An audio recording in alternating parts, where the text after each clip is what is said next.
Hi, folks. Welcome back to the Ideamarket Podcast. This is Mike Elias, your host, and I'm joined today by Connor McCormick, a friend who's given Ideamarket and me some excellent advice and has thought about the intersection of epistemology and technology a hell of a lot. He's the co-founder of Supersynchronous, which helps companies build internal systems that help them scale using Coda. So he's got some very interesting operational knowledge, but we're going to talk more about that knowledge tech niche. And Connor has specifically done a lot of thinking about something he calls claim markets, and I'm sure that we'll get into that a little bit more into the future.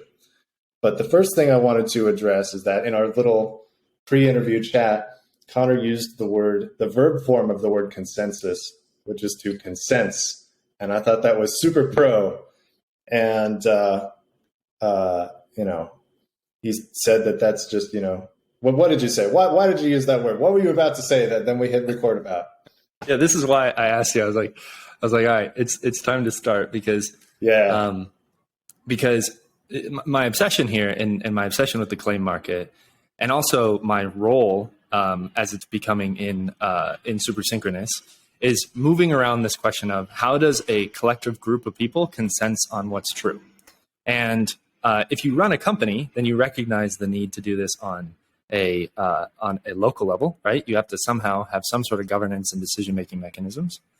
And then, of course, as you scale up that company to be a market or a state or a country or the world, there's this continual question of how do we come to an agreement on what is the case? And of course, we're fitfully finding ways to get there at the moment.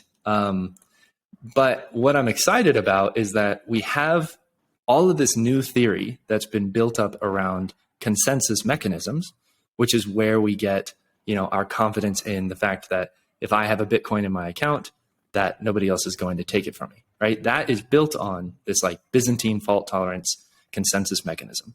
And my question is there a way to do something similar for beliefs, just like we did for the allocation of a currency inside of a network? So is your question? I just want to tease apart the last thing you said a little bit and clarify for myself. When you talk about finding a Bitcoin type solution to beliefs, are you talking about at a collective scale, like reducing uncertainty, or reducing uncertainty? Okay, is it about reducing uncertainty about the beliefs themselves, the content, or reducing uncertainty about what we believe, or communication between different belief groups and populations and things like that? Yeah. So, or am I totally missing it? Yeah. No, you're exactly on it. I call it distributed adversarial causal modeling, right? So, describing the world. Yeah, that's a fun phrase. Describing the world. That's a whole bowl of alphabet soup right there. How we think that it works. That's the causal modeling. Doing it in a distributed way so anyone can participate. There's no elevated judges. There's no ivory towers. There's no, there aren't these things that we call, there are in effect experts, but there aren't, people who have a badge that says like they're allowed to do the process. So that's what distributed means. And then adversarial means that there will be people in this group who disagree with one another and argue with one another and have different incentives that are misaligned with one another. Those could be, they could be like sincere actors, or they could be, insincere actors. Like, the classic example that I like to play with is the story of Philip Morris and how they had this major incentive to deceive the public about the health implications of cigarettes for a very long time. So that was an instance of this company have a strong incentive to modify our collective causal understanding of the world, the causal line that goes from cigarette usage to getting cancer. And how might we create a collective system that's inspired by or informed by consensus mechanisms? It's definitely not, it doesn't look like Bitcoin, but it's inspired by the theory that sits underneath it that might allow us to do this distributed adversarial causal inference to come to an agreement Awesome. on what we collectively agree on. And then, of course, also on the things that we disagree on, where we want to invest more time to understand, or more energy, or more money. So it sounds like a cocktail of cryptographic consensus type mechanisms and the ideas of democracy and popular input, as well as science and adversarial or like game theory, observation, definition, game theory. Yes. And, kind of combining all three of those things into something that works. And it seems like what you're describing is not a particular tool, but a category of tools. Like there could be a number of ways to do this or to facilitate this. Is that right? Exactly. Yeah. I have my own take on how to get there. And my hope is at least that my take on how to get there could be inspiration that is possible. But I definitely don't think that I've necessarily landed on exactly the right thing. The general category is I'm struggling to find the right name for this, but I call it a veritocracy. So that that's my favorite coinage so far. Cool. A veritocracy would be a system of governance that's predicated on inference about what's true. With like this major caveat that it's kind of a bad name, because I don't believe that there is such thing as true. I only believe that there's such thing as the recognition of error, right? We can know that we were wrong, but we can never know that we are right. And so the problem with veritocracy, it seems to say that what the work to do is to verify, when in reality, what I believe the work to do in this kind of collective system is to find out that we're wrong. Gotcha. So it's almost like a veritocracy is about getting people to agree on what experiments to do rather than what's true, like in any kind of final sense. Exactly. Yeah. And that frees us, right? If we reframe this as instead of us having our political sides, which we adhere to tightly, right? And nobody can attack. If instead we were defining the ways we could find out that we were wrong, and everybody was doing that, things would advance much quicker. So I think you'll like this. A signal that we have built a good system would be that if it's true that the earth is flat, that we will find out that the earth is flat and we will come to collectively believe it. Now, I don't believe personally that the earth is flat. I have lots of friends that are flat earthers, and I've hugely enjoyed getting to spend time with them and learning from them. They turn out to be inordinately intelligent people on average, which is always surprising to others. And they also turn out to be more knowledgeable about science than the average public is. And so, I would encourage you to go spend some time with them, because maybe you do. You're kind of in that zeitgeist of like, let's engage the people even who have crazy ideas. I love the people who have crazy ideas. And there are some that I don't like, or some that I don't, know very much about, or have friends who represent. And I don't know if I know flat earthers. I know some crazy people who might believe that. And I mean crazy in kind of a endearing term of endearment kind of a way, not in a derogatory way. So yeah, I would love to get more exposure to that community and see what I can learn. And I also want to ask you what you learned from them, but I'm not sure if that's the track you started off on. Maybe we should save that for a little bit later. Well, I think it's related because all right, go ahead. What have you learned from flat earthers? I mean, part of why I joined their weekly meetup groups. We would meet every Tuesday, and then it moved to Fridays, and then it became a Bible study because I don't know. But I guess there's like a mixture of like and then it also was related to QAnon and all this stuff. So I ended up being like part of. I was alerted to the world of QAnon before kind of anyone else was, and I went because it kind of frustrated and annoyed me that there were people in the world that believed that the Earth was flat, right? And I think that's a common response that people have. Is they're like, how the heck can anybody out there actually believe this? Yeah. Yeah. And of course, what I then discovered instead was that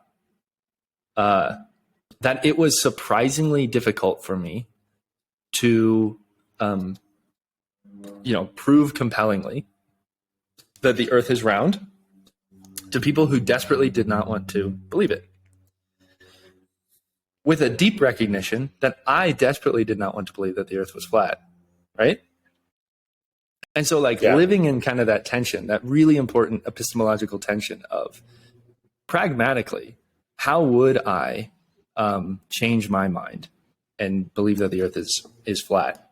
And what would it take for this group of people to do the same? And the kind of incredible technology that emerged from that was this idea of critical thinking is the wrong frame. We tell people to be critical thinkers, and critical thinking is like a terrible thing to advise someone to do, because you never know when you're doing it or when you're not doing it. You always just assume that you're a critical thinker, right? So all of them believe that they're critical thinkers. I believe I'm a critical thinker. You believe you're a critical thinker. It will be impossible for you to find anyone on this planet who A, doesn't believe that they're a critical thinker, and B, doesn't think that their opponent should be more of a critical thinker, right? So there must be something else that we can practice and that we can advise that is like, when you want to talk about fundamental epistemological technology, language itself can be its own form of technology. It doesn't have to be a network in a cryptocurrency or a platform. It can be as simple as a tool set and an expectation. And the expectation that we found was that people should be able to, in our conversations, you should be able to say the ways in which you could find out that you were wrong. And it's simple. I think at this point, it's kind of like metabolized. That idea is pretty well metabolized. But that idea, I think, Julia Galef, I don't know if you follow her. She I've heard calls the name, it, but I don't know her work. She has the podcast Rationally Speaking. Okay. And she has this book called Scout's Mindset, which I have not read. But it's this same idea, right? That you should be looking for ways that you could find out that you were wrong, instead of working really hard to, instead of soldier's mindset, which is like force everybody else to agree with you, win, right, the argument. In a sense that winning the argument is finding out that you were wrong, if you're an epistemic agent, right? Yeah. Because that's learning. And so, we traverse this path through the flat earthers, discover this, use this technology on a day-to-day basis. And then the question is okay, this is actually really powerful. How might we embed that into a governance model, right? That can be used in a distributed manner. How might we make it just the fact that you get more signal on your beliefs if you sincerely state all the ways in which you could find out that you're wrong? Is there a relationship to futarchy? It sounds a little bit like Robin Hanson's suggestion of prediction markets for that exact, similar kind of a deal. Exactly. In fact, I've met with Robin Hanson twice now, and he's told me that I need to convince him to that this is something. And my contention, in fact, I think that futarchy is a way to frame what I'm talking about. So futarchy, for those who don't know, is it's a governance mechanism based on prediction markets. And so the basic thesis of futarchy is it says our prediction markets tend to do a really accurate job of collecting information from lots of different people in many different perspectives and correctly aligning them and incentivizing them to give us the most accurate known belief about what's going to happen. So why don't we use that in our governance mechanisms themselves? And the classic example is that, let's say that there are two mayors that are running against one another for an upcoming election. And there is a prediction market that says Mayor Alice is expected to have a lower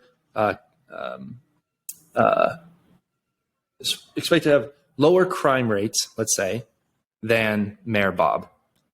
And so you can either just make that information available to the voting public, or you could make that directly the vote, right? It had some sort of it could have some sort of weighting system, and then people could even make predictions. And ultimately, in its limit, Robin says that you should have this high level market that people bet on that makes predictions about what will increase overall well-being, right?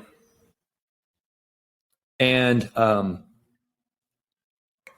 but for me, that has some practical consequences and concerns. The most important is this idea of sabotage. It's kind of obvious that one thing that Bob could do in order to sway the market is Bob could hire a whole bunch of people for very cheap to go and perform some crimes in town, right? Break some windows, throw some bricks. It wouldn't cost Bob very much. But if the market could be convinced that Bob was going to do this, right? Or if the market just noticed that, okay, Bob has this track record with less crime than Alice does. And it's because, Bob has been hiring people to go and do this, this kind of like crime spree. This is an example of sabotage. And you need someone to adjudicate whether or not there was sabotage, right? So imagine now like you fix the market by saying, okay, there's going to be a judge, and the judge is going to decide whether or not there's any like foul play. But as soon as you introduce a judge, you're back to a classic judicial system. It's like a judicial system with just extra steps. And so you haven't really introduced a new system of governance. You've just introduced a judicial system with a betting market on top of it, which in principle you can already make today.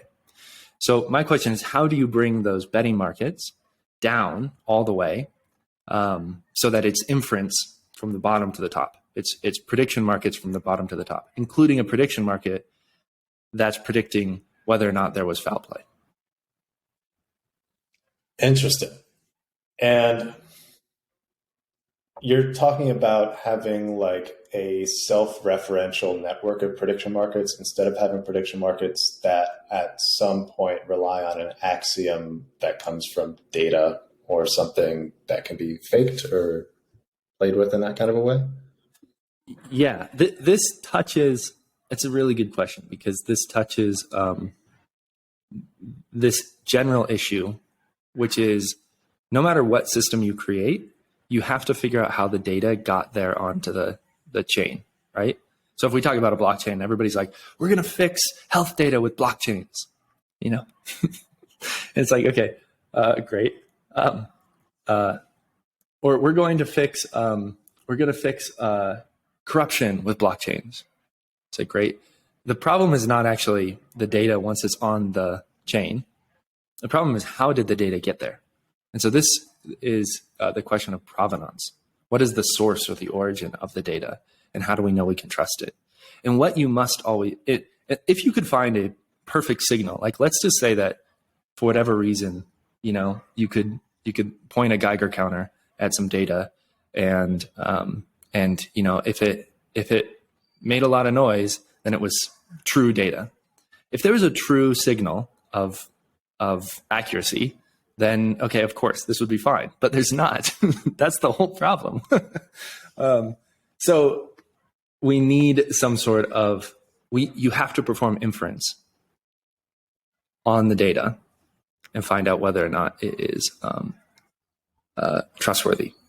And so why not perform inference on all data, including on all inferences? You probably know this, but I couldn't agree more. I think that's awesome. Do you have an opinion about Chainlink's approach to this? Because they're kind of the de facto leader in improving public knowledge, let's say, using on-chain data. I don't know their approach. Can you tell me about it? Okay. Yeah. Their approach, from what I understand, is they have data validators. For any data point, they have a variety of validators that are staking on their accuracy. And so if they report the temperature is 75 degrees, but 1 out of 5 of them reports that it's 42 degrees, the 42 one gets punished. And the idea is to have, a proof of stake validation for data that then goes on chain and creates a supposedly trustworthy record of any kind of data, essentially, that using cryptography is in theory cryptographically verifiable throughout history. So the idea is to kind of record the universe on an immutable ledger and use that as the basis for things like journalism going forward. So is there a yield on the stake? I'm not an expert on the economics of it. I think, I'm not sure. I hesitate to provide any more detail than what I just said. Okay. So I'll take your description as a tentative description. I'll go and do my own work. It's the kindergarten level version. So the problem, I also explored, a mechanism similar to this. The problem that you run into is that, especially if you offer a yield, but even if you don't, is that this ends up making it so that those who have the most money are the ones that get to determine what's true. And we, of course, want to enable the exact opposite of that process, right? It should be the case that there's a principle which I use to point at the thing that's worth chasing down. And I would even argue that that principle is, it's whatever the definition of the opposite of corruption is. And that single principle is that persuasiveness should be equivalent to precariousness. So persuasiveness is your ability to change someone's mind, modify the world, change a law, whatever, right? And precariousness is the position that you're in that puts you in some way at risk. So one of the reasons that we trust betting markets is because someone has put money up, right? And they could potentially lose it. And because they've done that, we're like, okay, well, they must genuinely believe that it's going to go their way. In this case, we trust the market because the rule of persuasiveness equals precariousness was retained. But now let's imagine that instead it was a rigged market, and they knew all along that they controlled the judge, for example, and the judge was going to resolve it in their favor. Well, now that rule, persuasiveness equals precariousness, no longer holds because it's not a precarious market. They weren't actually risking anything, right? So, and I think that this is a sufficiently general rule that I've found it kind of informative of evaluating systems. And in this case, in the Chainlink case, if you have enough money, then you can stake a whole bunch around for a particular number. You stake for the temperature, right? And especially if you offer a yield, then you earn money for the fact that you staked, and then you can use that money to now stake some more. And so there's this feedback loop. Go ahead. Yeah, I think I may have been unclear about a detail that the validators get slashed if their data disagrees with the majority of reporting sensors, not like who has the most staked on them. Did I conflate those? Okay, so data. Right. So the data that gets written on chain as like quote validated by Chainlink it seems to be the majority opinion among validators, and the exceptions get punished. And that's regardless of how much money is staked on any of them. And this is still like the 8-bit kindergarten version, so I might be omitting some limbs here. But and I'm open to like, general. I mean, yeah. I think your point still holds, because if you have more money, then you can buy more validators and just exactly the other ones. So I think, and even if you solve for the Sybil attack, like you can actually identify individual real people in the world that are validators. You can't validate that they're not being paid by the person who wants them to stake a particular temperature in this case. Now, why is temperature so important? I don't know, but some other things are really important. And we can imagine that they're like, for example, the belief that cigarettes don't cause cancer. If there had been, this sort of market at that time, then the dominant strategy, if you're Philip Morris, is to go to all those validators that are, maybe they're running an experiment that's measuring whether painting tar. This was the experiment that kind of shifted people's opinions and really freaked out Philip Morris. Painting tar, cigarette tar and acetone onto the skin of, I think there were gerbils, would cause them to develop like cystic lesions, like like cancerous growths, essentially. And that was the moment when people were like, uh-oh, something is not right with cigarettes. Now, if I was Philip Morris and Chainlink existed, I would just pay a bunch of people to upload a bunch of data that said, oh, no, don't worry about it. We didn't see any of that cancer stuff, which is, of course, what they did. They paid a whole bunch of scientists and a whole bunch of research institutes to publish data that muddied the water, the fear, uncertainty, and doubt strategy. And so that's how I would, if I was to be a nefarious agent, that's how I would attack Chainlink, is I would pay a whole bunch of people in the background to upload faulty data and to set their stake. But of course, if their stake gets slashed, they already got paid on the back end, right? That stake that they staked probably came from me in the first place. And we also know, of course, that majority, that like if something is popular, that does not make it true, right? In fact, almost definitionally, the vast majority of things that we now believe today were once not very popular. So we have to have a system where something can be discovered as being true, even if it's not only despised collectively, but also believed only by a handful. Yeah. Yeah. And I think that's kind of inevitably the position we're in. That's inevitably the thing that has to be done.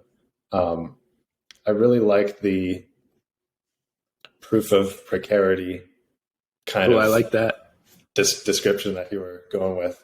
Like, because that's what it sounds like you're describing, that the hard part isn't establishing that there's some precarity. If you have a if you have a stake that you could lose, there's that much. But you also don't know the context that could be paying you or compensating you for it or whatever, bribing you. And so how do you prove that something is actually at risk? Have you thought at all about alternative systems that are kind of undeniably or irrefutably precarious? Yeah. So this is the thing that had me stymied for a very, very long time. is it's always possible for you to circumvent the system and pay someone, bribe someone to, make whatever claim you want them to make. We have to take that as just something that is not only going to happen, but that we expect and we plan for, right? Bribing. And so what kind of system, it forces us to try and answer the question of what kind of system is inherently bribe proof. And so I have a proposal. I'm ready for it. Let's hear it. The proposal is embed your beliefs directly in your currency. Ooh, how would that work? How might we make it so that the currency that's in my pocket is actually semantically tied to the claims that I make about how, for example, how policy should change? So it's always good. If you want to buy a beer at 7-Eleven, you have to agree with the cashier. So if you want to buy a beer at 7-Eleven, in some way, they are receiving your beliefs, right, as payment. Or the currency that they're receiving is tied to your beliefs. Now, why is that preferable? If we look at like the Petrobras scandal in Brazil, the big problem that they ran into is that money, all money, is the same color green. If I make my money from, I think there was let me give the context for Petrobras. Yeah, as I understand it. Story. Yeah, there was a oil refinery that the government wanted to build, and they selected a particular firm to build it. And the reason they selected that firm, it turns out, was that I think the firm is called like Odenbrecht or something like that. I think it was a German firm. The reason they selected it was because that firm had hired, had somehow ended up placing people inside of the government, had given them Hummers and had bought them really nice houses in Florida. So they'd given them all these gifts, and because of that, they were selected to go and build the plant. It was this crazy level of corruption. I mean, this like minor levels of corruption and like the idea of a revolving door. If you remember when that the Fed had a bunch of people that were working in it that used to work for Fannie Mae and Freddie Mac, and that it was that revolving door that because these people, and then vice versa, that the people who worked at the Fed would get nice, comfy jobs at Goldman Sachs or Fannie Mae and Freddie Mac once they retired. That because they were regulating essentially their future selves, they gave themselves really nice regulations, right? The things that they would have wanted. This is an example of regulatory capture, and it's the corruption problem in the world, and it's this form of bribery. And so that's what was happening with Odenbrecht and Petrobras, and I think, and then the Brazilian government, was that people were being paid who would then select them as the contractors, and then they made a whole bunch of money, and then they used the money that they earned from being selected to pay them back, right? And you couldn't, of course, the way that they did all this is they laundered their money. So, they would buy these gas stations and then pass money through it.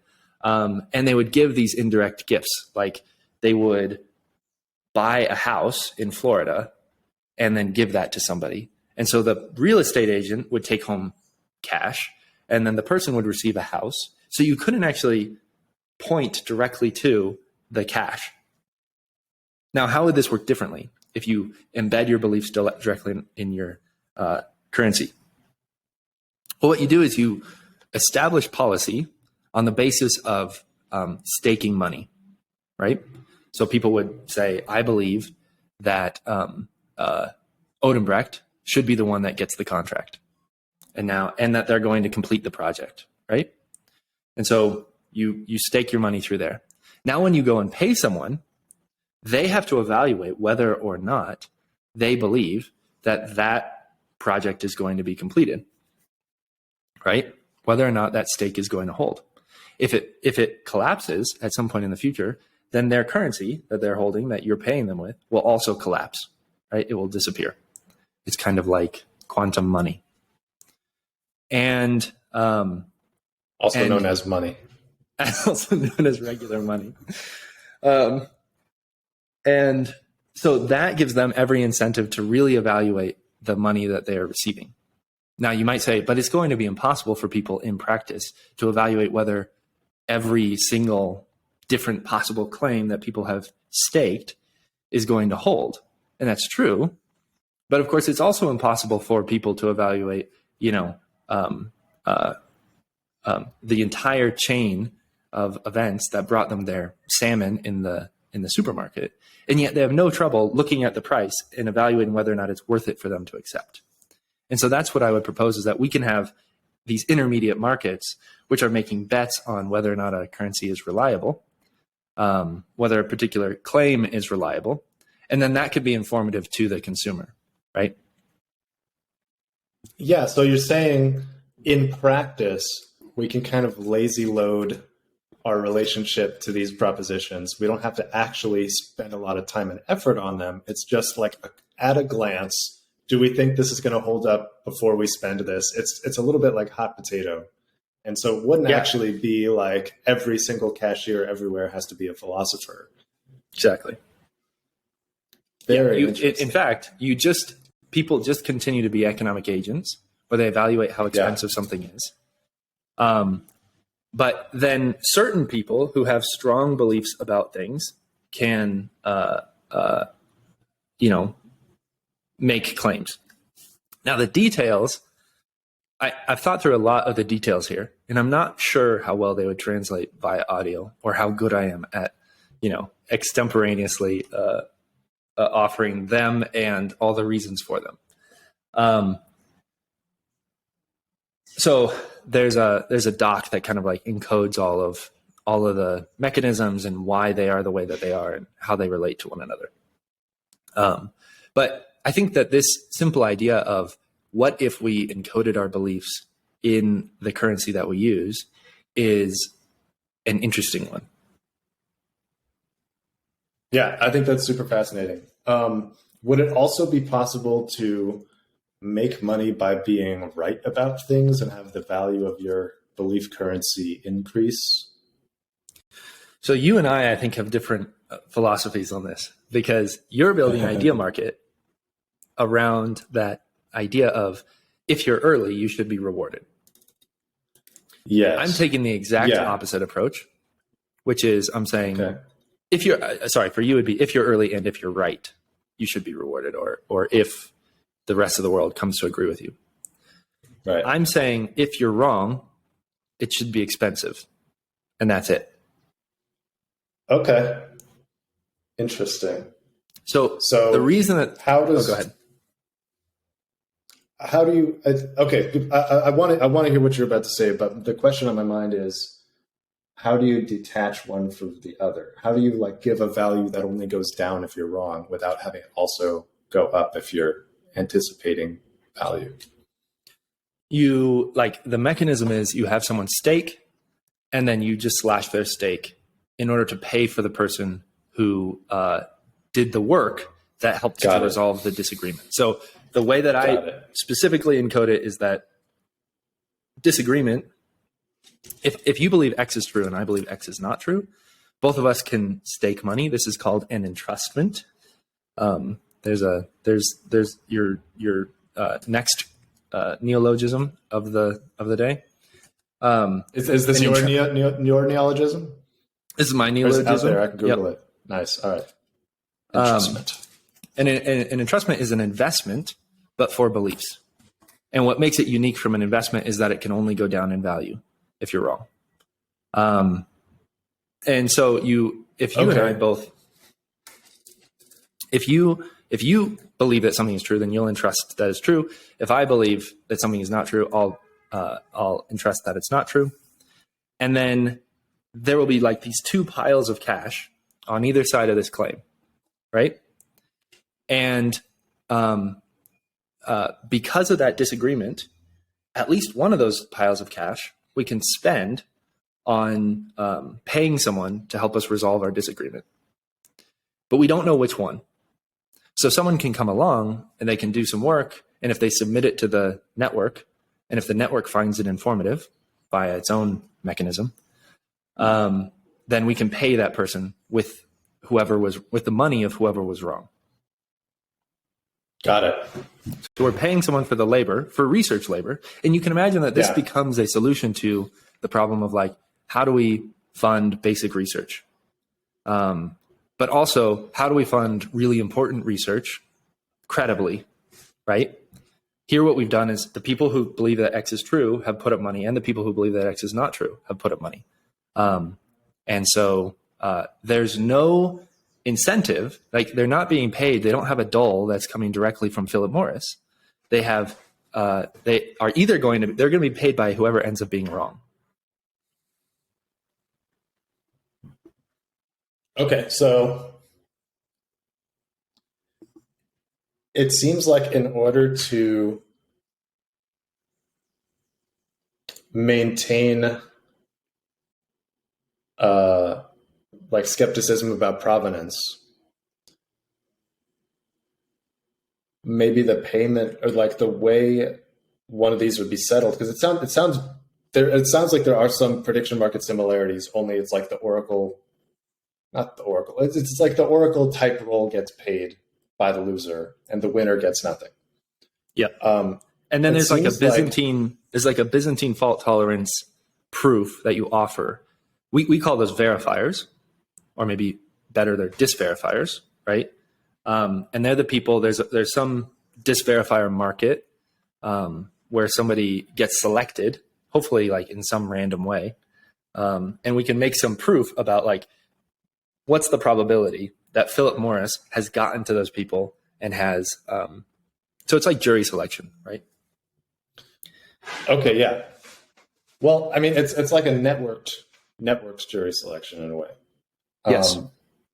I was about to ask if this modification would work.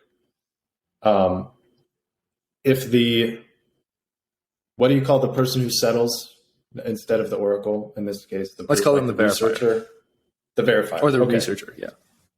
All right. So instead of the verifier or the researcher kind of automatically getting paid by the loser, maybe what if the researcher only got paid if the stakers on the side who is wrong removes their money? So it's not like it settles and the whole thing closes, but it's perpetual, and the loss of confidence constitutes and defines the loss.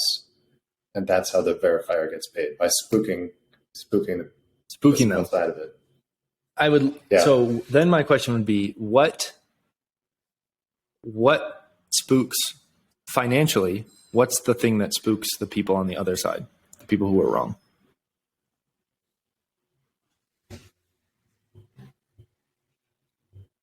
Wouldn't it differ on a case-by-case basis? Oh, it would. Oh, are you saying it's like be like a Keynesian beauty contest? It's fear that other people will be spooked? Oh,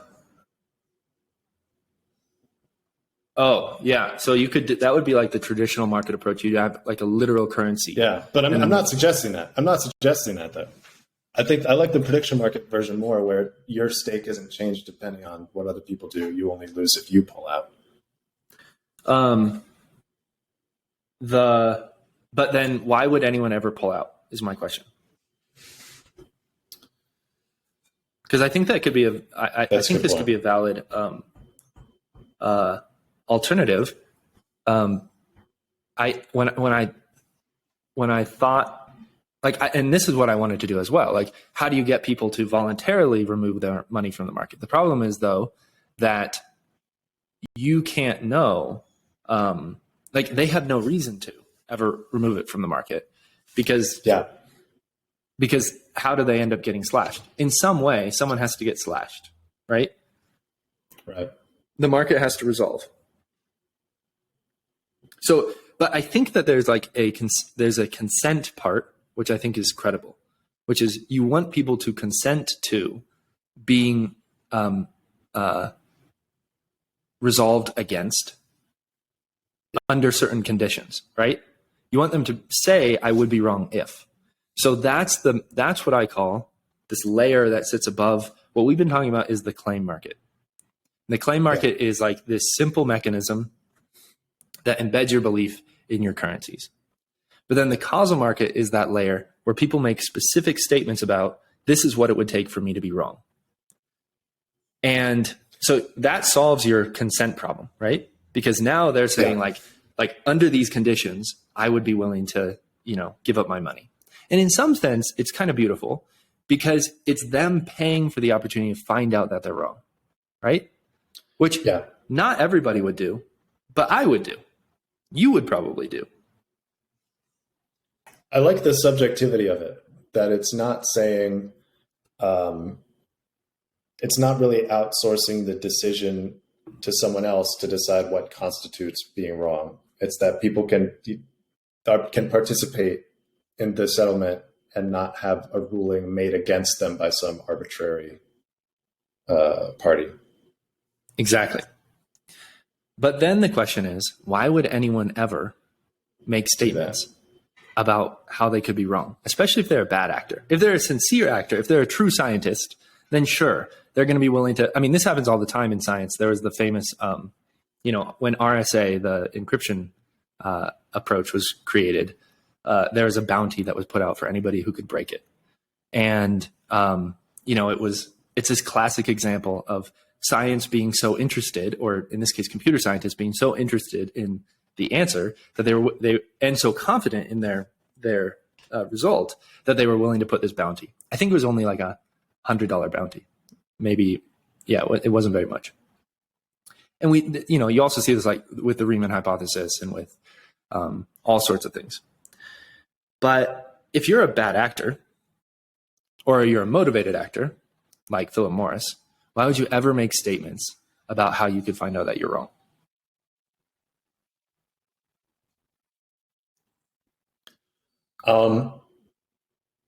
There would have to be some reward to counterbalance the risk. My question is, what kind of reward should that be? My first thought is a social reward, some kind of power or privilege, like governance power or something like that, to kind of, something that people would want to pay for, but isn't inherently financial. I love that intuition. I think I also agree. Why not financial? Just to make it explicit. Because if it's financial, then it makes the cost benefit analysis really easy, and you can just counterweight the other side and know when exactly to lie. Exactly.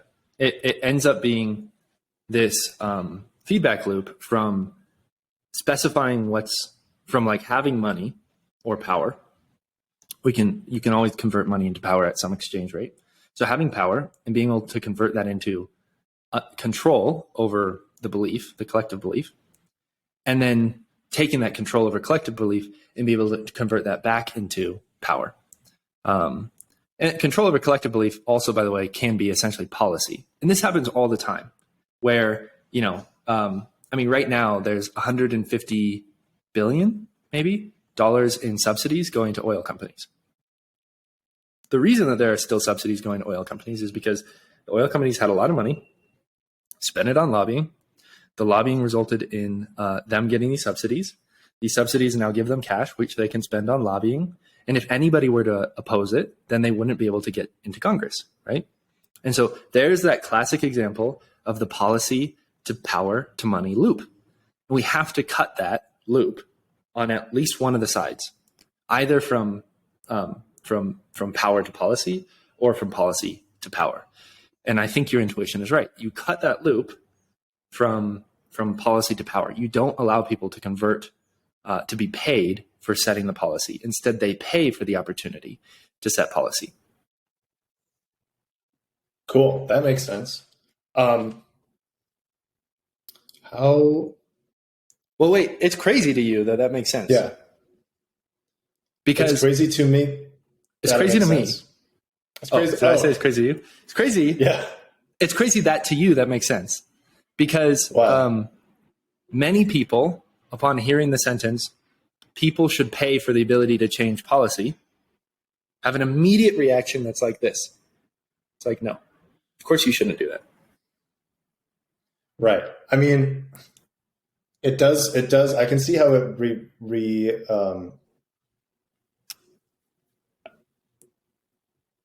how it could boil policy down to wealth. But if the policy is, if the wealth is subject to belief precarity, then it's not just wealth.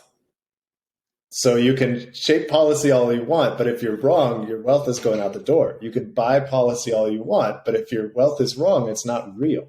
I think that's a really cool thing. Exactly. Yeah, I think that's a really cool mechanism. Never would have thought of that, because I would have gotten stuck on, well, how will people ever agree on things? If I want to buy a beer, I don't want him to believe in UFOs. That's just too high a bar, or too low a bar, whatever. Yeah, I think that that is worth. Let's go there next, because I think that's a mechanism then worth talking about. Sounds good. Let's do it. First, I think the thing to pay attention to is that, like, you're right. So you can convert wealth into a change in policy in exchange for precarity. I love that word precarity, by the way. Thank you for finding that. My great pleasure. Because precariousness is just horrendous. So you can convert wealth into policy in exchange for precarity, or you can convert a small amount of money, right? Something we wouldn't quite call wealth.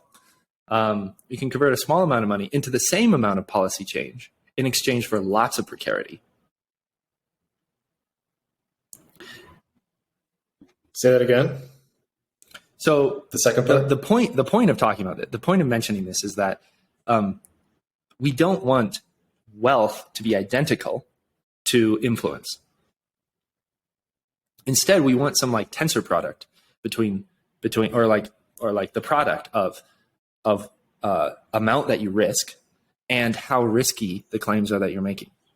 So what was remarkable about Einstein's theory of general relativity was all of the predictions that it made.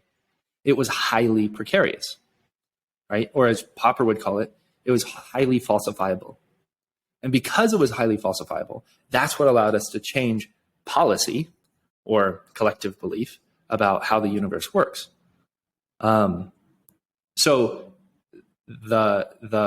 in fact, there's like a way to frame all of this as just, this is Popper's falsification criteria. Karl Popper is this like famous philosopher with who like argued about induction and deduction in science, and had to like wrote a lot about science and the scientific process.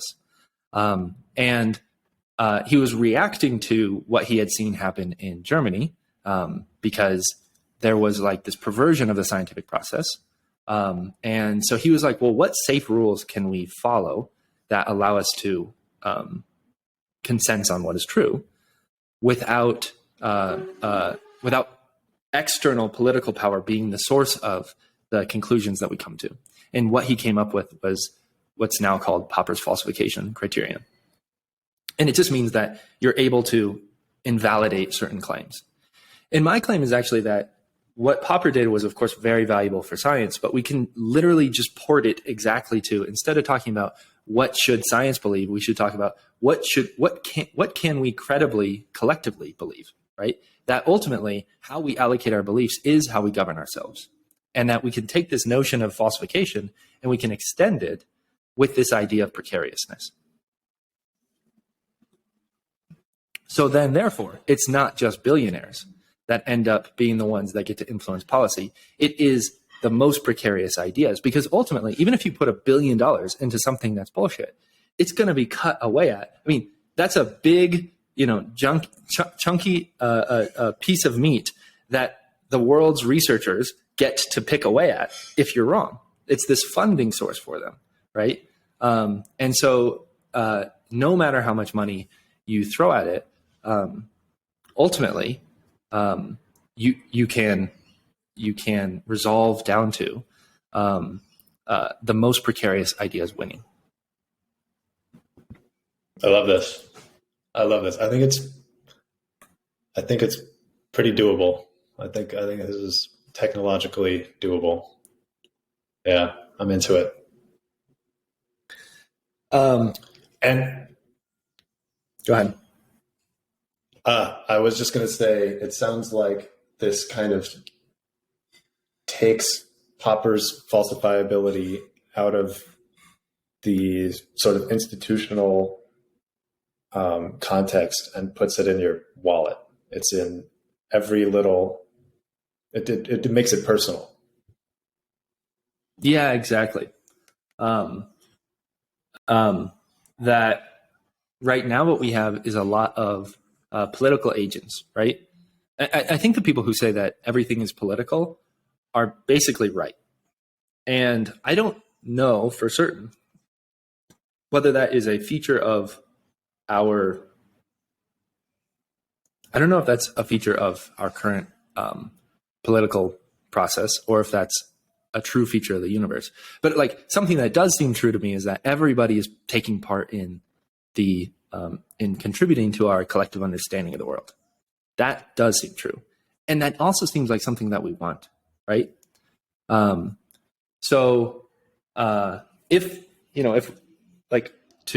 we're on a podcast about technology and epistemology and we're allowed to talk about philosophy, like if we want to reframe politics, we could just reframe politics as the process by which we perform inference on what we collectively want, right?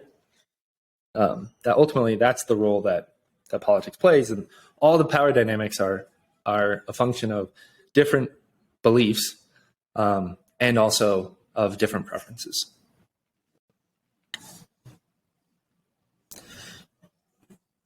And in an ideal world, we represent all of those. Like all of our collective beliefs boil up to informing policy instead of some select few. Yeah. I've heard it suggested, and this may be more than suggestion, this may be the scholarly prevailing opinion, that the United States government structure with federal versus state power was kind of about having policy experiments happen at a smaller scale before they're instituted at a federal level, like kind of decentralizing the laboratory of political experiment. That's yes. A pretty cool and kind of crypto native thought for 1770 whatever. I know, like this is why I just feel like a kind of fun path to follow here. Maybe that's kind of self-aggrandizing, so something to be careful with. But what would if the founders had had access to the technology we have access today? What kind of governance system would they have implemented, right?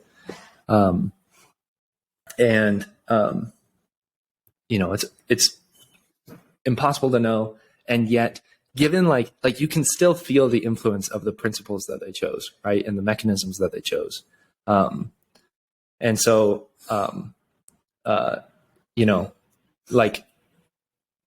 there's a perspective that some people will have, which is like, well, this is like not democracy. It's like, yeah, it's not democracy, but that we don't live in a democracy, right? It's very intentionally, it's this representative government with lots of different ways in which decisions are made, because we've learned that a pure democracy is insufficient for good long-term decisions, right? It's subject to populism and whatnot. And like something that you said of how then do we perform these low-level experiments that then can bubble up to the higher level? And this is maybe where it's worth talking about autopoietic communities and the pricing, what I call the payment premium for how much does it cost for you and I, or me and the person at 7-Eleven to transact. Yeah, please do. I've actually never heard the word autopoietic, I think. Autopoietic means self-creating. It's like cells are autopoietic because they have the means to create more of themselves, or they can self-replicating. Or is it literally self-creating, like self-creating as well? It's just it's self-creating. Yeah. Where like a 3D printer that makes not a 3D printer that makes itself. That's self-replicating. That would be self-replicating. So like the some inspiration to take here is from the world of like free energy and active inference, which I'm kind of obsessed with at the moment. And I don't want to get dragged too much down that route, but we're gonna go there sometime. We're gonna go there maybe later. Free energy and active inference is like this idea from Carl Friston and many others. Carl Friston's the most cited neuroscientist in the world about like what actually is a living thing, and why is that the same as the laws of thermodynamics? Because necessarily, if we exist, we're not violating the laws of thermodynamics. So what we are must be identical to the laws of thermodynamics, is his argument. And so what he would offer is that a drop of oil is the same kind of thing. Like if you look at the universe from the right angle, a drop of oil is the same kind of thing as a human being. And a framing that you can put on this is that oil is autopoietic. It has this way in which it self-organizes into this like structure that can define itself in relation to the rest of the world. And this thing that it defines around itself is called a Markov manifold. And basically all that means is that everything that you need, everything that the oil droplet can know about the rest of the world is found on its surface. And everything that the rest of the world can know about the oil is found on that boundary between the oil and the rest of the world. Okay, so how is that relevant to communities? Well, in some sense, communities also have these like boundaries, right? There are people that we like interact with easily because of the things that we agree about and the topics that we're interested in, and of course, people that we clash with, that we mix as well as oil and water, right? And so the framing of like this payment mechanism is that it just takes that idea seriously. The very simple idea that there are some people that you're going to agree with. It's going to be easy, seamless, and costless to interact with them. There's other people that you're going to disagree with, and it's going to be more expensive for both of you. Why is this a feature that we would want? Why would we want to increase transaction costs between groups that have fundamentally different beliefs and values? Well, one nice way to think about it is when we think about our economic relations with like Russia. So if you accept that Russia has Russia has invaded Ukraine and Russia has done this themselves out of their own expression of their this like value set that they hold, then there was a cost to us, which we're now realizing from the fact that Russia has fundamentally different values than what we have, and yet we were transacting with Russia as if we had the same values. I love this. And do you mind if I interrupt to say what? Yeah, please. I love this because it sounds like you're just revealing something that's already been there instead of creating something new. It's just having a better metaphor to capture what's already there. And boiling it to, or reducing it to, the things themselves instead of generic things, right? when we think about the difference between Russian culture and the United States, one thing that we recognize extremely clearly is that it's not true for everybody who's in Russia. In fact, it's not true for most people who are in Russia. I meet people from Russia all the time, especially like I'm traveling right now. So I meet them and I ask them about, Putin and their government. And they're like, yeah, I mean, it's a shit show. They do not support this government. So there's even a distinction between the people that live in government and the people in Russia and the people that run it. And in some sense, that should be recognized, that in some sense, these people I'm meeting and traveling and connecting with while I travel we are in the same community, right? And so that it's inappropriate. This thing happened after Russia invaded Ukraine, where a company that was producing, I think they were a software company that was based in Russia that was doing a whole bunch of work for Google. Google withdrew their support of that company because, of course, that company was located in Russia. And that meant that because they were located in Russia, that the Russian government would be able to take taxes off of it and would look bad also for Google. So it was part PR, part, the pragmatism of some of this money must be going to the Kremlin. But, this company condemned what their country did. So it's not appropriate to think about them as part of the community of Russia. Like the boundaries that we've drawn, or really that the boundaries that colonizers have drawn on the rest of the world does not define those groups. And, it's particularly evident when you look at the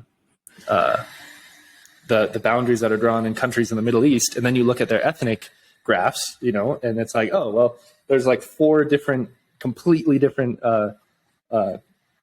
ethnic groups in here that radically disagree with one another. And that is what you can attribute, the Iranian instability to, or obviously like our invasion played a remarkable role in that. But the communities are not appropriately defined by borders. They're defined by something else. And okay, so how does this mechanism encode that? The mechanism encodes it by allowing you to state things that claims or beliefs that you want to price. So for me, one claim that I would find extremely easy to price is the claim that opioids are non-addictive. I believe that opioids are addictive, and yet, if you look at what Purdue Pharma was arguing in court when the whole opioid crisis came forward and the billions of dollars that they made off of destroying people's lives, they were arguing, well, they're not addictive. This is just misuse, right? So for me, it's really easy to price that claim, the claim that opioids are non-addictive. Now, if anybody who is being paid by Purdue Pharma in that currency of in that claim, in a currency that contained that claim that opioids are non-addictive, if they were to try and transact with me, it would be expensive for both of us. If I sold a product that they wanted, then both of us would pay a little bit extra. It could be a little bit to a lot, depending on how much I priced it and how much they had. If they only had currency that was filled with that claim that opioids are non-addictive, it would be impossible for us to transact if I also said I didn't want any of it. And of course, if they have just a little bit of it and I just don't want it a little bit, then it becomes a little bit more expensive for the two of us to transact. I really like this. Another reason that I like it is it makes public and obvious the need to agree. It makes it financially beneficial for everyone to work toward agreement rather than to work toward victory or partisanship. I think that's awesome. My question at this point is, in this example where the proprietor has only opioids are non-addictive colored money, Mm-hmm. and you won't accept it. Is there a role for like liquidity providers who kind of have all the beliefs and transact between you two? Yep. Yeah. So imagine that they want to transact with me. All they have is this color of coin that I'm not willing to accept. They could send that coin to some liquidity provider that has a bunch of tokens in their account, bunch of different colors. It goes in there. It's just a tiny fraction of what goes in there. And then they pay me from that huge collective. But notice that the incentives are still aligned. That huge bank account, that huge bank, the only reason they're accepting it is because they must believe that that claim isn't going to resolve to zero, right? And so they're taking on risk, but maybe it's not as expensive as it would have been if we were to try and transact directly. Right. So maybe they get a fee for taking the extra risk. Yep. And that fee is less than you would have paid to somehow find another way to transact with this particular party. But the only reason it's cheaper is because it must be that all of those, hundreds of thousands of tokens that are in their massive account, that I don't have lots of aversion to those as well, right? So, well, they would take the one, they would basically have contradictory belief money. They would accept the one from the proprietor and give the one that you want to you. So they're taking the risk on both sides. The framing around this mechanism is that, now let me see, maybe I can drop this requirement.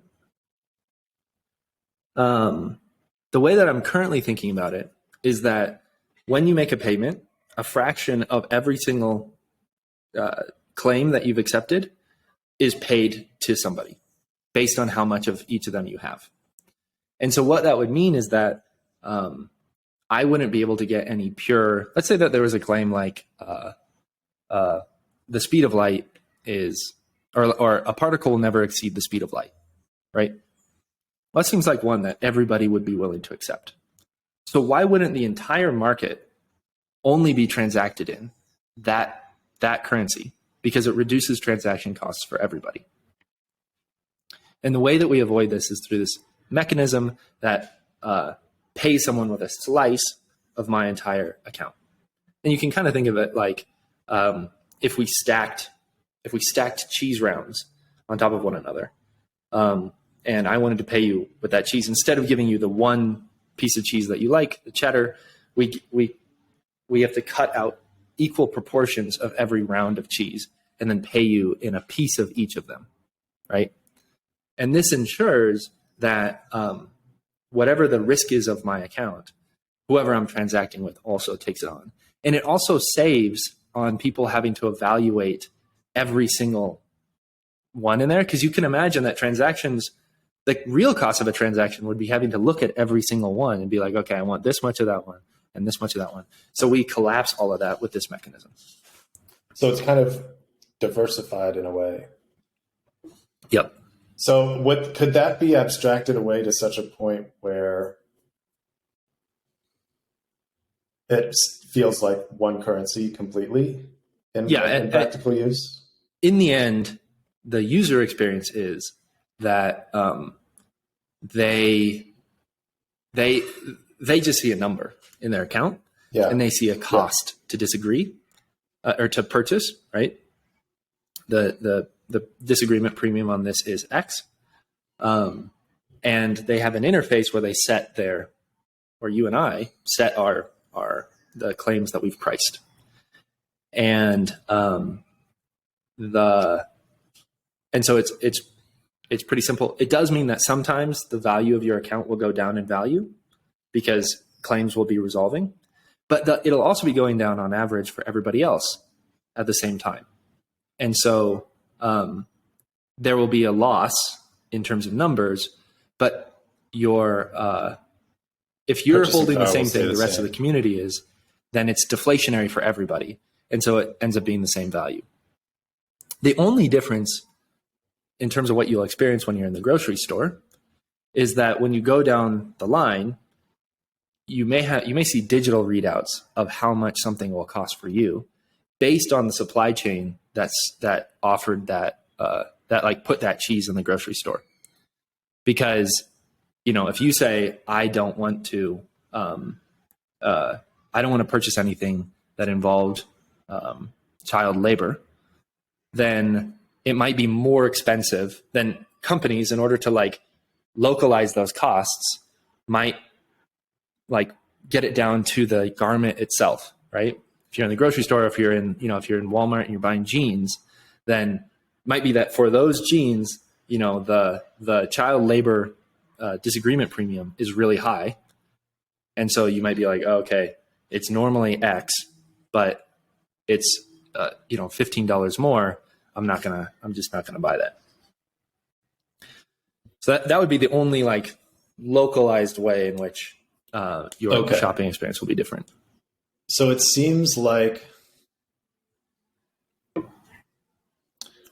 I kind of want to see if we can get it one layer even more abstract, so that there's kind of different levels of voluntary engagement with this. There's I just want to spend it, and there's I want to profit from maintaining it and finding, improving the underlying beliefs of it. Yes. I'm really into this, actually. I think this is the coolest idea for a stable coin that there's ever been. Thanks. That's high praise. One thing that might be fun to talk about as we go in that direction of how do you get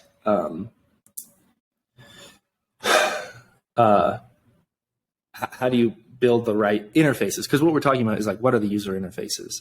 What's the user experience of this sort of token? Is like talking about adoption curves. How does this actually get adopted into the real world? Who adopts it and why? Because this is a totally useless currency if it never manifests in the real world, right?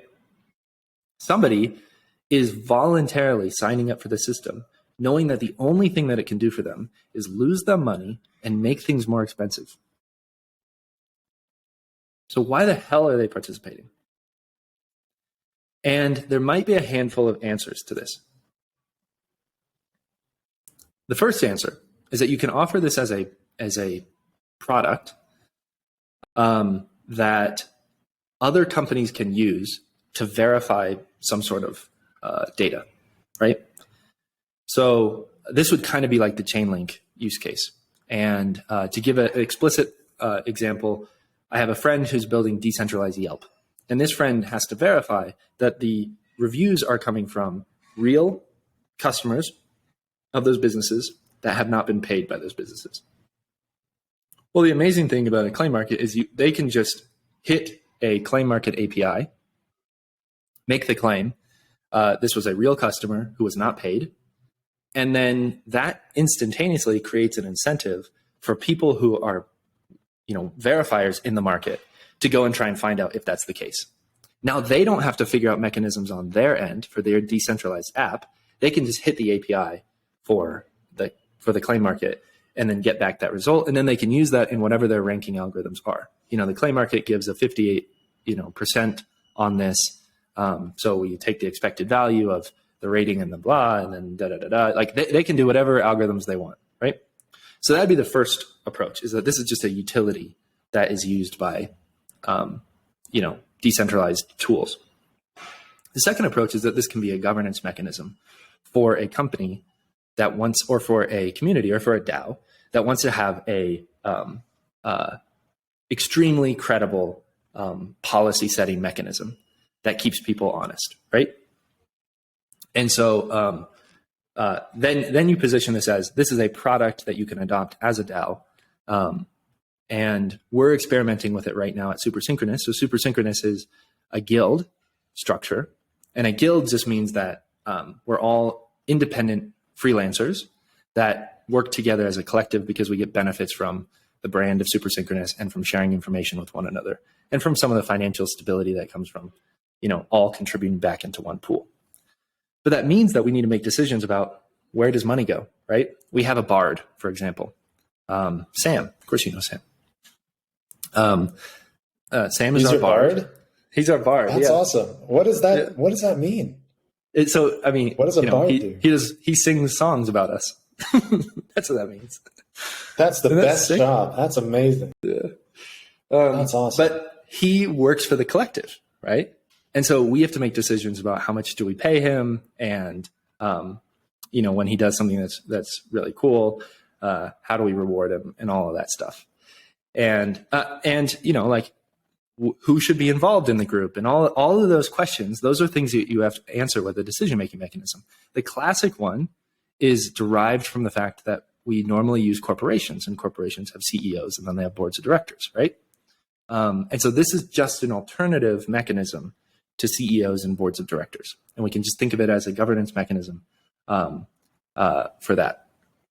So that could be the second way. The third way that this could enter into the world is that companies, what we call greenfield companies, might want to signal the fact that they are, right now we have a lot of virtue signaling, right, from large companies. But the virtue signaling is completely untethered from true impact. So Starbucks recently, they removed straws from some of their locations. And the amount of money that went into the marketing campaign around that, has to be almost equivalent to the amount of money that goes into their entire sustainability campaign overall. I don't know, and I'm probably wrong, and that's just my opinion or whatever. But it's very frustrating to me that straws are a problem, but you're not a angel because you've just eliminated straws.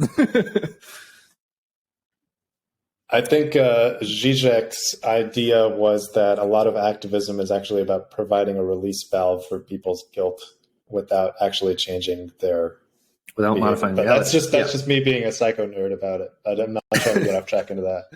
No, I'm with you. And so how might we, and so this is a way, this offers them additional credible signal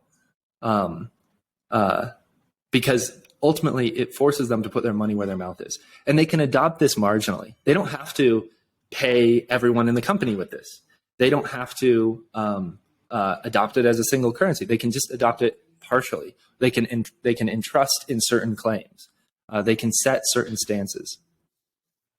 Could you potentially argue that the value created by being less wrong about stuff will exceed the value of the deflationary being wrong about stuff affecting your currency?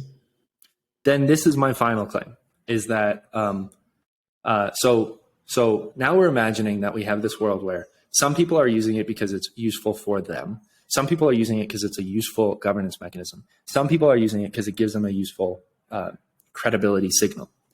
And what that means is that you have different groups that are adopting this. And now once they've started to adopt it, now they can transact with one another because they both accept the same currency, right? And what that creates is a microeconomy. It creates the Markov blanket, right? The Markov manifold from free energy that distinguishes this community from all other communities.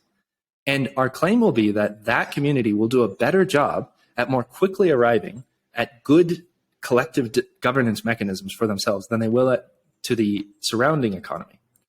And that therefore, they'll outperform the surrounding economy. I am known to be easily excitable, but I want to do this right now. Let's hit pause and go do this right now. I'm really I love this. I love this whole thing. And what's great too is, and this is so important, is that if we're wrong, if this isn't actually beneficial for the participants, right? If it isn't actually a better governance model, then we'll fail.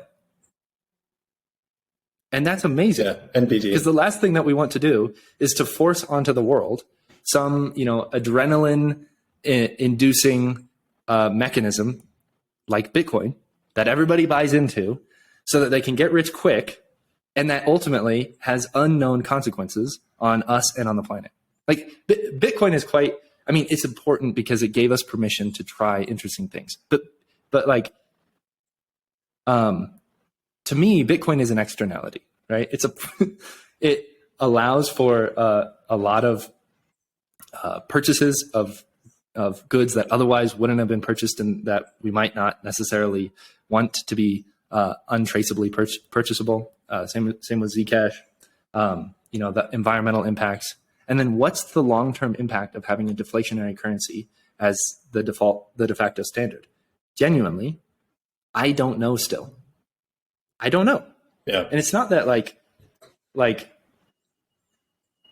I've heard arguments on both sides. I just don't know what it does. It seems to me like inflation plays a really important role in how the economy works. And so it concerns me. Sure. Is there a particular direction you want to go with this, or do I have permission to branch off? Because you said something there that I think might take us. Be an interesting comment. Okay, so the idea about Bitcoin facilitating the purchase of things that we might not want to facilitate. I have this kind of pet theory about technological development that technological development reveals the moral cause of anything that we might call a problem. Because as technology increases and personal power increases, we lose the ability to coerce outcomes and coerce behaviors that are undesirable. Because personal power increases, we start to be able to do things. And so the only way to prevent undesirable behavior is through persuasion, is for convincing people to not do these bad things themselves and behaving in a way that doesn't encourage others to do them either, persuading others not to do them also. And I think epistemic tech has a role to play here, because a lot of bad things are done because people feel unheard. And so they blow up something in order to get attention. And, to the extent that we can build things that permissionlessly guarantee that your voice will count in the conversation that matters, maybe we can reduce some of the frustration that ends up exploding, literally. Exactly. What if the real source of much of our acting out is the lack of a true channel to modify the way that the world is, right? There's this framing in crypto right now that's so popular, which is decentralization, trustlessness, and permissionlessness. And I basically disagree with kind of almost all of those. That it's not enough to just decentralize everything. I really think you need this notion of precariousness, or you should decentralize power, not just so many people think that decentralization means that you run the system on many different computers, but that's not enough, right? It's not the number of nodes. It's who owns all of those computers. And trustlessness and permissionlessness is exactly the opposite of what I think that we're trying to work towards, which is we want systems that we trustfulness, and then permissionfulness. How might we give people permission to modify the world?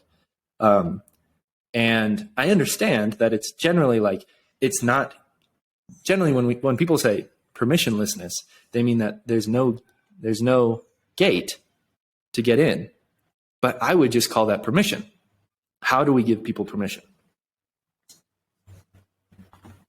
I like that reframe. And also trustlessness, I think, has the same kind of definitional confusion in it, that trustlessness doesn't eliminate the need for trust completely. It just eliminates it in a spot where it's traditionally been. Right. And it moves. Maybe there's a trust, a trust conservation law that applies to the universe, which is that I'll bet there is. Man does not live by bread alone. Wait. Connect that for me. Well, the implication is man lives also by faith. That if you have despair, if you don't even believe that the ground you're standing on exists, you're not. Oh, yeah. Yep. Then you're not living. Yeah. So the trustless, or the trust conservation law would be something akin to, you always require the same amount of trust. It's just, all you can do is you can move it around. Just like energy, all you can do is you can move it around and you can change its state. And so with Bitcoin, we have moved all of that trust to, the fact that we believe that the SHA algorithm will always be hard to solve. And so we've placed everything on that single linchpin. Yeah, I guess that too. So,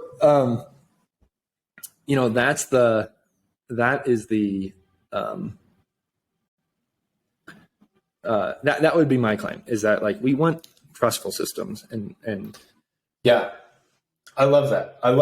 And I think that's one of the reasons that I've been drawn to the market approach of allocation of scarce resources, because trust isn't going away as a necessity. We just have to allocate it, optimize the allocation of trust is kind of one way to phrase what I think the problem is. Yep. I buy that as well. Sweet. I've taken a ton of notes of things to come back to. Maybe I should look at that list just in case Sure. You're not bursting at the seams. So far, this has been very, very fun. Thank you for exploring this with me. Me too. No, my great pleasure. I really think you're onto something really cool. I want to see how fully it can be fleshed out, because what we're building at Ideamarket is there are no markets in it right now. We've completely stripped the markets out and kind of started over from a much less presumptive angle. I don't know if you've seen the demo that's live right now, but it's basically, it's actually more like a court of public opinion. Instead of letting people place bets, it just lets people express their opinion on a scale of 0 to 100 on a post. And that post can be like a tweet length, it can be an essay, whatever it is. And then the layer on top of that is you can stake IMO, or native token, on users to increase their influence over the post's overall rating. So the people you trust rate things just like random people, but the people you trust actually influence what the official rating is. And there's going to be a million. So it's like liquid democracy sort of thing. Yeah, it's like liquid democracy. It's like delegated proof of stake for information management. Yep. And nothing ever settles. It's just a track record of opinions, and with like kind of this financial election layer on top of it. And we're keeping it about that simple. But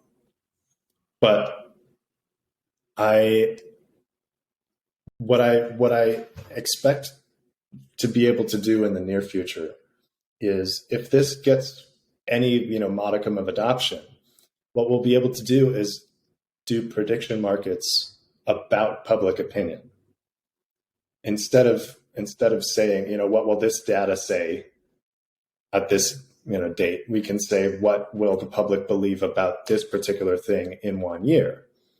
And something that you said earlier you said, like, if a belief is true, we can expect that eventually it will be believed. And I'm kind of privy to that inclination too, or I tend toward that too. And I like the way you phrased it. Would it be fair to say that if a belief is true, you could expect it to be inevitable in some respect? I don't think and that might not be universal. I think that it depends on context. Because right? I think, it's totally possible. Yeah. I think what's true about all contexts is that, however open they are, some things that are true will not be recognized by the general public. And by the general public, I include myself, right? I just mean, like, we won't collectively believe it for reasons, and those reasons will be dependent on whatever, because we only live 70 years, and we only live 70 years, 100 years, or whatever, and not everything, not all true. So one important thing is that not all true beliefs are, if we assume that there's this category, this top right category of like it is true and we believe that it is true, not all of those are valuable.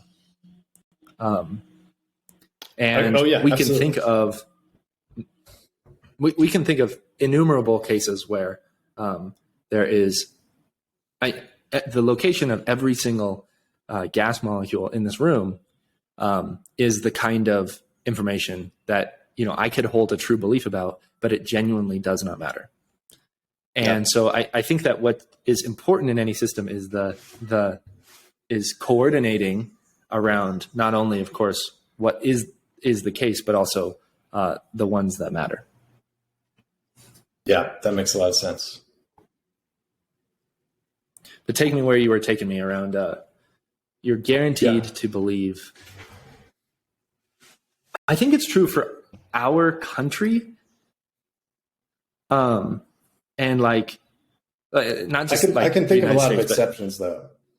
Yeah, I can think, and I think it's all the exceptions that end up mattering. And by the way, I also think that your mechanism would play, if sufficiently adopted, your mechanism would play a causal role in changing what came to be collectively believed. So, if everybody used Ideamarket, let's say that everybody is on Ideamarket today. And, let's talk about like COVID. What was something that early on was not believed about COVID? And then that it came later, from our lab. I don't think everybody accepts that yet. Do something that like everybody that everybody now accepts. And everybody now accepts. That it's important. Everybody believed early on that COVID could not be Sure. I mean, like, important could be one of them. Let's do like could not be transmitted by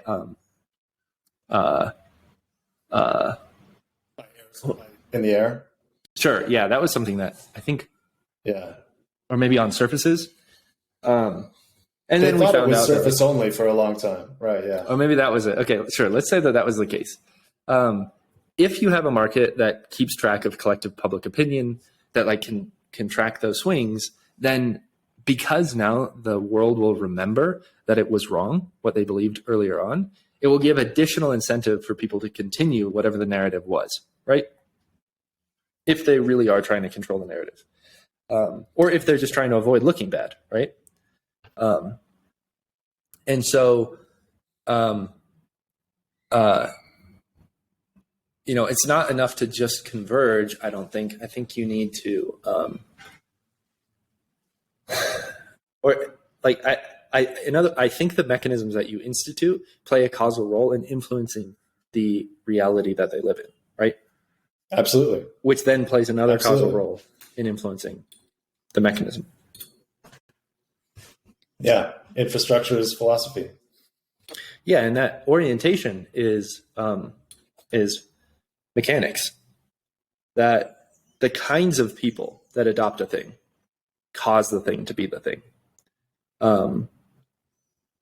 It's going to behave in certain ways, and so it's an intentional design feature of the claim market. By the way, I'm not super committed to claim market as a term. So if you come up with any better ones, claim market, or anyone who listens, I'll think about it. I'll think about it. The claim market is referring to the whole stack that we described earlier.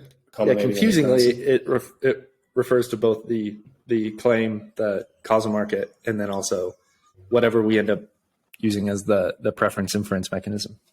But the place I was going to take us with that is that intentionally the claim market offers no financial upside. The only thing that it offers you is an opportunity to play a role in influencing what a collective belief of people who truly care about what's true believe, right? And because it doesn't offer that financial upside, those people who would show up for mercenary reasons have no reason to show up. And so we're seeding this with people who must be genuine true believers, because all they can do is they're paying a fee to be part of this. early on. Yeah. That's pretty sweet. I think as soon as this gets up and running, it needs like a newspaper or something, or like a Reddit, or just participate in an idea market. It's all on Web3, so we'd be able to sort by people who also hold your claim market notes and see what what the economy of claim market note holders believes. That would be cool. I'm looking now at the judges on claim market or on idea market. Yeah, Sam is number one on there right now. Wow, 65 people. Yeah, right. I just love that the token is called IMO. Oh man, that was my favorite thing ever. And I love when people appreciate it, because it didn't make people laugh as much as I hoped when we launched it. But really? Man, I had to yeah. I mean, not to me, not that I heard, but yeah. Ideamarket I came up offering with that, I think, in the summer. Market. I love it. You just need the IM. Yeah, it was hard to keep my mouth shut until that was launched. I'm so glad we got to do that. Yeah, so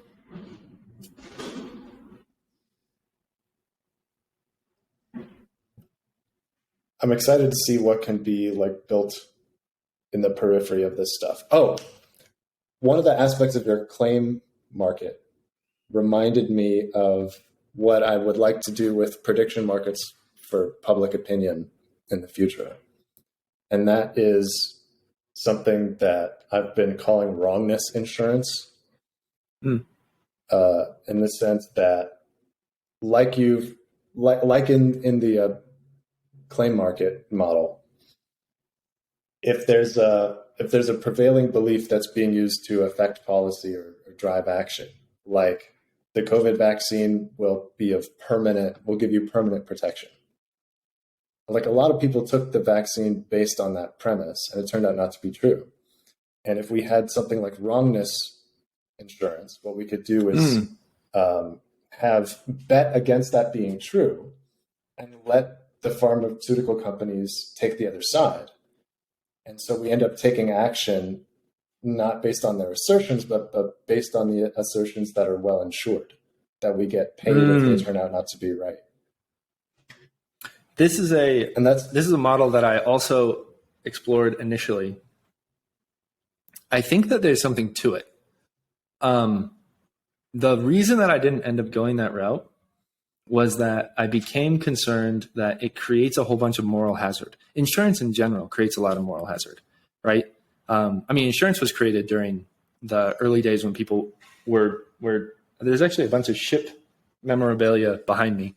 When people were, shipping stuff across the ocean, they would take out massive bets, essentially, that their ship was going to sink, and people would take the other side of it. But then what would end up happening is sometimes they would just load their ship up with nothing, take out an enormous bet, and then they would tell the captain to go intentionally sink the ship. It had a specific name. But it sounds like scuttle. Insurance fraud. Scuttle? Scuttle. Okay. But, yeah. That's when you intentionally crash a ship. Yeah. Yeah. So insurance fraud, right? Yeah. But at the time it wasn't fraud, right? It was just a betting market. And how do you find out that it's fraud? Well, you have to perform inference. And once again, it's this conditional thing. As like, if it went down for reasons that couldn't have been avoided otherwise, but if you do it intentionally, then, and so how do we do that? How do we do, we're back to this futurarchy problem. How do we ensure that moral hazard doesn't show up? We must perform inference. And how do we do that without a judge? So what Ideamarket might be able to do differently, and see if you can poke holes in this, because this is part of the extrapolated, medium-term vision, is given that the prediction market will be settled by opinions, and not merely by opinions, but by the opinions of the people that the users have decided that they trust and put their stake in. that the layers, that it is inference all the way down. It is opinion all the way down. And if by some miracle the entire class, or a majority of the entire class of people who have been elected trustworthy collude to falsify the results, then that their judgment on this issue will be on chain forever. So if public opinion continues to evolve against them, they'll all have this big loss of trust compared to the honest actors. So there's a little bit more.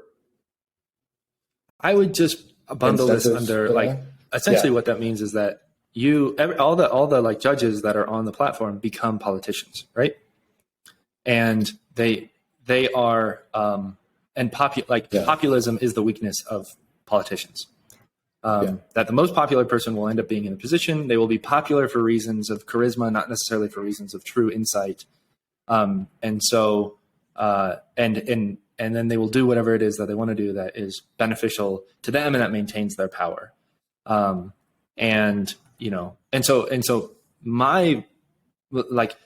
want to create a world where it is considered ridiculous that we once had politicians, where it is considered absolutely insane that we would ever elect a person or a handful of people to make decisions for the collective. That's ridiculous, right? Now, it's fine to have experts, but that anyone would, like, the idea of a president of the United States will, if I have my way, be this quirky thing of history, the way we look back on monarchies. I'm really skeptical of this. I love the radicalness, and the reason I'm really skeptical is the same reason that I loved increasing the transaction costs for disagreeing, and that is I think it's imposing something that there's no precedent for, rather than revealing a metaphor for something that's already been there and helping us to live more in alignment with our existing reality that we just didn't notice before. Oh, I see what you're saying. So you're just saying that it's pretty natural that there end up being people that step into leadership roles or that take on responsibility for communities. That trust can be objectively deserved. And I'm with you on this. Authority can be responsibly allocated. What I'm concerned about is when there isn't a semantic tie between how much. If your judges are judging themselves, right, then you have a problem. So that there should not be a semantic tie between, or there should be a semantic tie between how much you're trusted and how you're performing. And so the way that this would work in a claim market model is that there would be someone like Mike, and I could follow Mike in the same way that I follow Mike on Twitter. But when I follow Mike, I get to say okay, 10, I just want to all of Mike's claims, all of the claims that he prices, I want to adopt those. And I don't want to do any work. I don't want to have to look at this shit. I just trust Mike. That's fine. And the reason it's safe to do that is because if Mike is wrong, it's going to be expensive for Mike and for me. So precariousness is maintained, right? I have an incentive to carefully select. Notice that that's not the case with voting. If I vote, then, I just want my people to win. I kind of don't care whether or not it's accurate, right? There isn't a direct semantic tie between how I vote and whether or not I lose money for not understanding what a mill levy is, and voting that the mill levy should be higher and lower. So in your case, you have a judge. I stake a whole bunch of money on your judge, right? And the judge is the one that's going to be making decisions in the market. But then let's say that there is a way for me to lose because can the judge make a decision that then causes something to resolve one way or the other? No, nothing resolves and stakers don't lose money in this implementation. Okay. So there's just a collective belief of all the judges. Yes, supported by the collective belief of their supporters, which can change based on the judge's performance. But yes. And then that number, what does that end up influencing? It's just a number. It's it doesn't influence anything. It's one way, a very simple way to aggregate some of the relevant data into something that signals an opinion about the belief. And there's going to be a billion ways to potentially arrive at a meaningful number. There's going to be a competition between those who are trying to cheat the number and those who are trying to find an algorithm that evades the cheating. Yeah. So I expect that to be kind of an evolving process. But if there's a better way to do it, then there's a better way to do it. Let's imagine that, like, let's just put the claim market in the most privileged, the idea market in the most privileged position, where it's so trusted that it has exactly direct influence on global policy, right? So, and now we have our judges that we have selected. Let's now imagine a case where the global policy that's being influenced is, let's say, whether or not to ban Bitcoin across the United States or ban Ethereum, right? One of these. So in that case, like when we consider that self-referential case where all the people who are voting on or staking on Ideamarket can then influence policy, and then policy will then influence them. All the people who hold a whole bunch of Bitcoin will want to stake it all in, their Bitcoin maximalists. They put all of the money into their Bitcoin maximalists, and now those Bitcoin maximalists, down vote the idea that we should ban Bitcoin, and so, like, for them, it's profitable to just dump money in there so that we avoid the policy being harmful back to them. And it isn't an epistemic inference, right? We never touched epistemics. We just touched prior preferences. Okay. I don't have an objection, but I have a question, because the rank of the judges affects in the current model, affects that number, the IMO rating, the big colorful number in the middle of the page. So if a bunch of activists pool their money and there's not actually a way to downvote, it's only up. You can stake to increase someone's rank, but you can't stake to decrease someone's rank. Sure. So but you said they bet on the maximalists, on the Bitcoin maximalists, yes, right? So, and then the maximalists set the policy. Yeah. Right. So if they bet on the Bitcoin maximalists, that ends up changing not only their weight when they rule on that particular issue, but it changes the weight of everything else that they've ever rated. It has epistemic shock effects throughout the whole system, because now the Bitcoin maximalists are actually epistemic kings of the whole ecosystem, and whatever they believe about everything is now dominant. What are some externalities from that? Is that helpful? Is that hurtful? Does that protect against what you're saying, or does it exacerbate it? I mean, it's populism, right? So, Hugo Chavez comes in charge of where did Hugo Chavez become dictator? It was Venezuela, right? Venezuela. Hugo Chavez becomes dictator in Venezuela, and his particular proclivities, whatever they are, like end up dominating, end up proliferating. So it's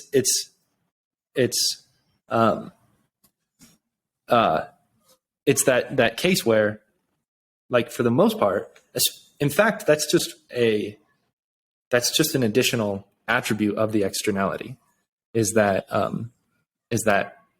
sometimes there are issues that are so important to certain people in terms of their incentives that they're willing to mortgage the other things, like their accuracy on other things, in order to get this one thing right. My claim is that what we want fundamentally is that those things are unbundled. We want every single individual claim to be its own thing. It's ridiculous it's fundamentally ridiculous that the same party in our country that is pro-abortion is also anti the death penalty, right? Like, figure that one out. That makes sense. Or that I can predict what you think about guns just based on what you think about climate change. Figure that one out. Yeah. What the heck is going on, right? Right. So, yeah. All beliefs should be disintermediated and handled as individual. Standalone. That makes sense. Yeah. Can you think, just off the top of your head, of a way to make idea market more like a claim market, in the sense that there's something to lose, or like it kind of maintains precarity? Let's put it that way. Yeah. Okay. So we make a claim.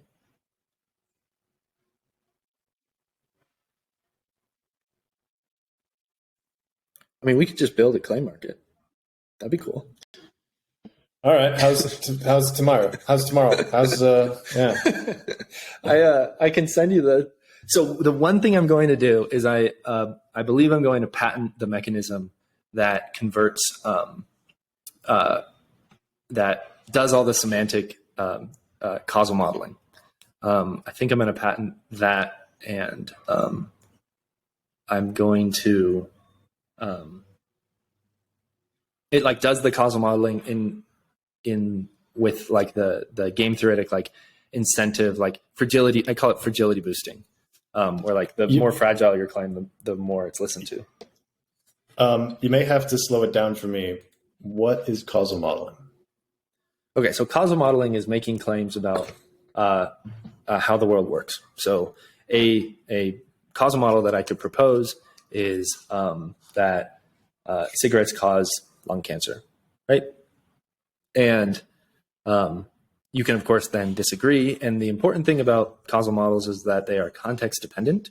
So, the claim that there's a link between cigarettes and lung cancer, it depends on its environment, because we could measure a statistical correlation between those two, but actually there could be a single upstream cause that causes both of them, right? Yeah, so causal modeling is the thing that takes care of that problem. And that part is not me. I'm not smart enough to figure that stuff out. That's Judeo-Pearl, and it's called the do calculus, and it allows you to estimate. It's called a causal estimand of the effect. How does it account for miracles?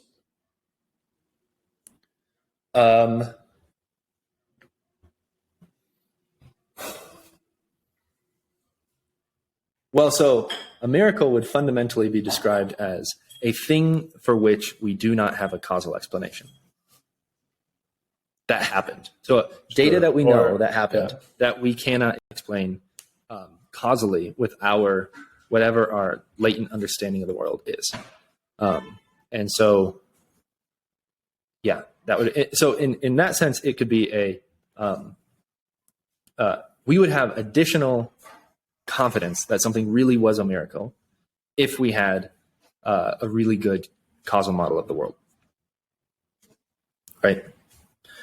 Because it'd be data that we just can't explain. The pillar of fire that comes from the sky, right, is like, we have no natural mechanism that explains that. So what was it?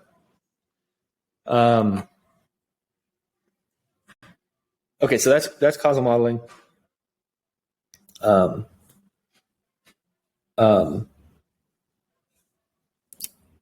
Anyway, that's the mechanism that I would be patenting. That's the thing that gives us this linkage between our beliefs about the world and how the world works, and the ways in which it can be resolved against us, which is what gives us our incentive to get it right. I don't know if I could avoid, and the reason that I'm patenting it has everything to do with the fact that I watch the beautiful things that other people have put into the world and the way in which they've been used, and it worries me, right? So I'd prefer to do like the Tesla approach, where they patented a whole bunch of stuff about motors, and then they open sourced those patents for anybody who was working on electric cars, because they wanted electric cars to win, but they didn't want, somebody who is making a more efficient oil rig to necessarily get the benefits, right? So they keep the ability to enforce deny who usage. uses it, deny usage, but they let the information be accessible or something. And if I can always give away, like, I don't like patents. Fundamentally, I think that, patents are an externality. I mean, and they're intentionally so. They incentivize some degree of creation. And then, of course, they also lock people out for 20 years from using that invention.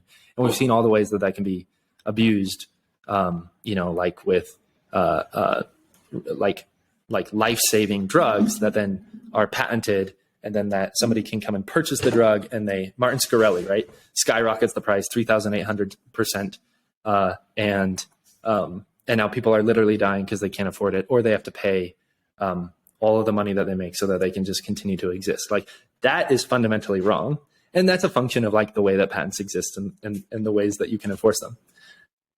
But I am concerned about patents. Patents are clearly not an instance of precariousness, and yet I can always exit to the network, right? I can always transfer ownership to the network, which would be the ultimate long-term goal. So anyway, that's the part that I'm patenting. I don't yet fully understand it, and I'm working with a bunch of people to do the game theory and run simulations and all of that to like make this thing work.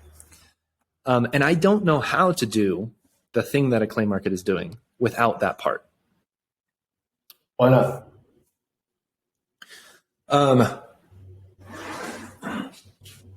So for the reason that like we point out with, I mean, literally what you're working on right now, the idea market here, where you like delegate to a bunch of people. This is what I wanted to do. I was like, okay, this is what we should do. But it runs into this problem where you can end up with populism, and it's like, okay, how do we avoid this? I mean, ultimately, the reason that I became fascinated with this and like fascinated with externalities, because my question is, how might we build a system of incentives so that it's only profitable for companies to do what's good? That was the question. And I didn't care. I'm completely mechanism agnostic. It doesn't have to be prediction markets. I just think that prediction markets happen to be the best way to do it, right? But prediction markets had all of these problems. And what that means is that you need a way to take into account what it is that people collectively want, and you need to take into account what it is that reality actually is, right? And right now, what law does is it says, this is how, this is the law, and it conflates those two things. It conflates what people want with how things are. And what I want to do is to disintermediate those two things, and so allow people to signal preferences credibly, and then like build a causal model.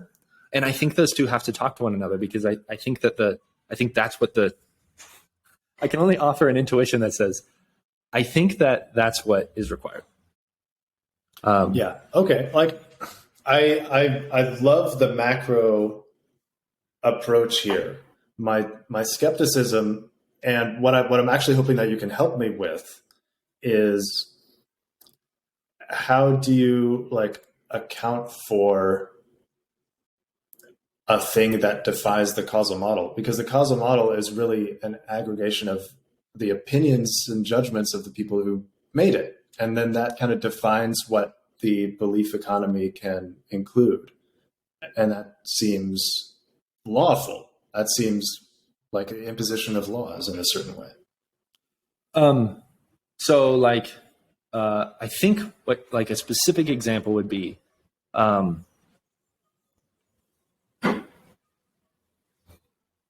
like a good question to ask is, can people who believe things that cannot be substantiated continue to believe those things, right? Or it depends on your definition of substantiation. Exactly. And what my answer would be that different communities will have different axioms that they rely on for their substantiation, and that between groups, it will be more expensive. and that within groups, it will be free. I see. Okay, so it does. So why, given that you're allowing every community to maintain its own axioms, why do you need causal modeling?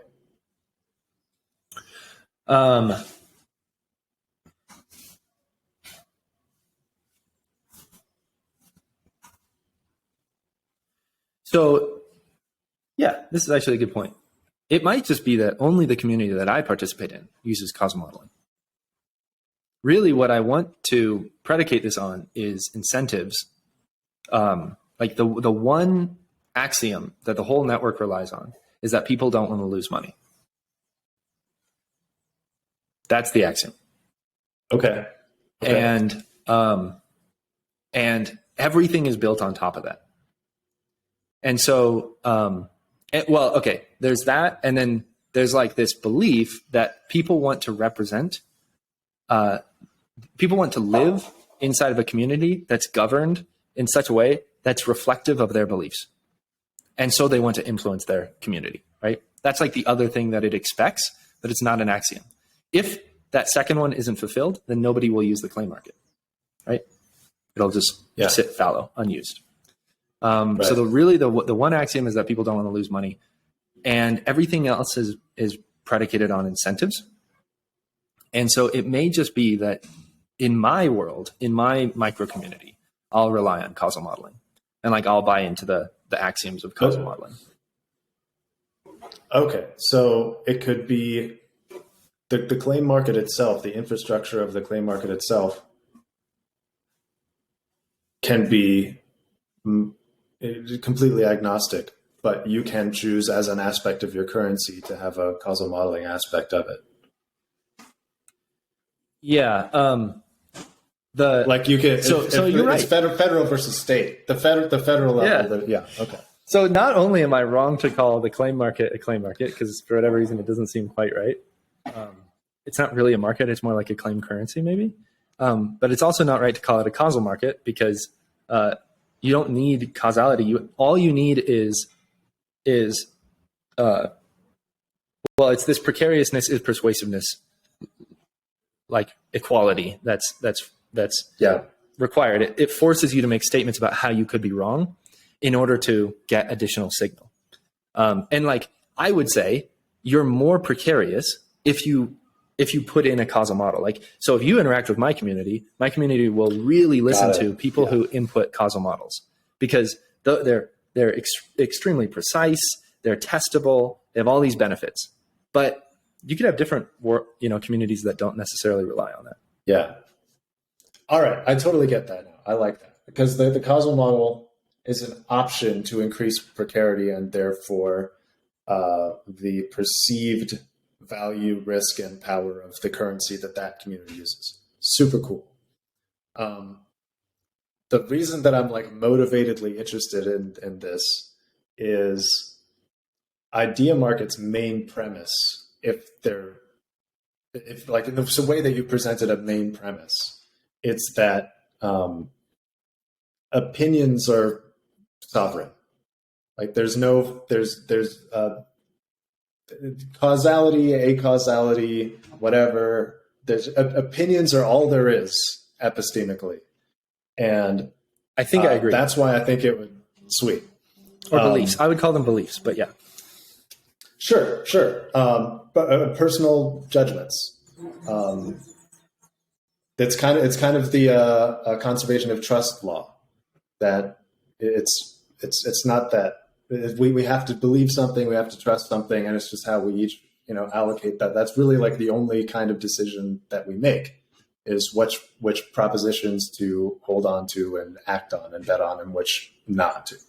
Yep. And things that we call facts are collective. Like you can have such thing as a fact, but that a fact is only valid within a particular interpretive lens. Within a particular community that assents to certain that already agrees on the rules on what constitutes it and who decides and all that stuff. Yeah. And if you opt out of those rules, then a thing can still be true, but it can't be called a fact in this sort of defined way. Would you also agree to this statement that there is an ontology, like there is a universe that we can be wrong about.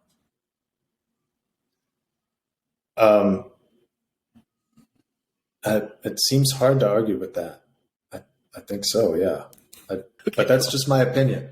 You could be a figment. I could be dreaming right now. I have no way to prove that I'm not dreaming right now. But the point is that if you are dreaming, that's a then you are universe currently too. wrong, right? Yeah. If you're dreaming and you don't believe that you're dreaming, then you're currently too. wrong. Yeah. Mm-hmm. Right. So so existence is pretty hard to refute, because then why bother? If you don't exist, why bother refuting the thing? Yeah. I would just say, like, maybe there is an additional. Okay, so I'm totally wrong. There are additional axioms, which is that, like, it's possible to find it is possible to be wrong, and it is also possible to find out that you're wrong. Yeah. I mean, I was in no way holding you to mono axiom this, because I've found it really difficult to have a single axiom too. So I don't see that as a flaw in any way. But basically, what I'm interested in discovering is if Ideamarket's opinion-based consensus mechanism, which is what I'm trying to make, even if right now it's totally subject to populism and all that in this instance, can be some of the underlying layer for the belief currency of a claim market kind of ecosystem. Like, can we have this be the guts behind a stable coin? Yeah, let's see. Okay, so what do we need? We need, if people buy IMO, then they can stake it. It turns out that claim markets don't have a currency. They which might be confusing because it is a currency for beliefs. But instead what you do is you stake any currency, anything of value, right? And that goes into the system, right? Got it. It can be Bitcoin. It can be, and that just becomes, by the way, an attribute of, that can be one of the things that you can price. So if somebody is paying you with Bitcoin, then you can price the Bitcoin, right? Just like you can price any other claim. So it can be completely underlying currency agnostic. So IMO can be one of those currencies. Let's see. So then I could be wrong if one of the ways that this is the other interface with the system is that you can make statements about how you can find out that you would be wrong. And then the system evaluates how precarious is that be wrong claim. And the more precarious, the more signal that you get off of it. And so, and then signal is the thing that influences the collective belief for whatever communities are that you belong to, right? And so a idea market claim could be a be wrong. I could be wrong if Sam Barton says that it didn't rain on Thursday. And then how do you prove that he said that? It's inference all the way down. So then there's another be wrong under that says this would be irrelevant if it wasn't actually Sam that said it. Got it. So if there was, would this work for, So we have these ratings, right? And you could kind of say, let's say for the sake of argument, that above 50 is this is true, below 50 is this is false. Sure. If there was a sort of argument provenance chain, so like I believe A is over 50 because B is over 50, then you could do that. Could that function as a B wrong chain where if B changes to below 50, then A changes to below 50? Or then my personal judgment on A goes to below 50 or something like that? Let's see. So how do the details of it turns out that building this game theory only or incentive only structure, inference structure, has proven to be really, really, really, really difficult, and very, very like precise, or what's the word? Like, if you change any component, then it doesn't work anymore. Yeah, okay. Sure.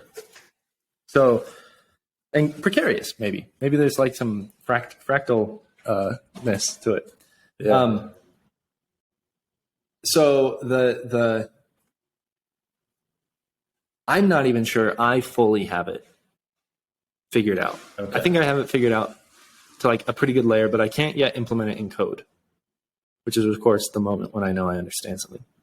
Gotcha. Nor have we run we haven't done game theoretic analysis on it, although that's like on the list of things to do. We haven't run simulations with it, though that's also on the list of things to do. We haven't tested it in any controlled experiments, and we haven't tested it in any real world governance contexts. So, all that to say is I'm probably wrong, and I don't know how to do it myself. But it seems like the most important thing to figure out. Yeah. Okay. So,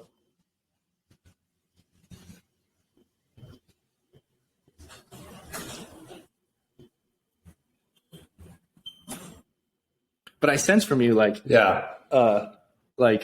you're kind of like, okay, it sounds like this really resonates with the mission of Ideamarket. Yeah, it really could. Yeah. I feel a lot of similarities, and I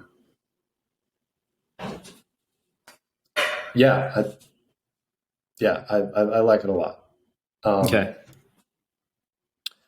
What I'm thinking is, if Ideamarket were to launch a stable coin that loses value depending on whether Ideamarket's judges agree with you, would work. Something like that. Like a rebasing. So, oh yeah, okay. So you're trying to kind of introduce the credible signaling aspect. Yeah. Where it's you would only take this stance if you believe that everybody else is also going to take the stance. Yeah. A way that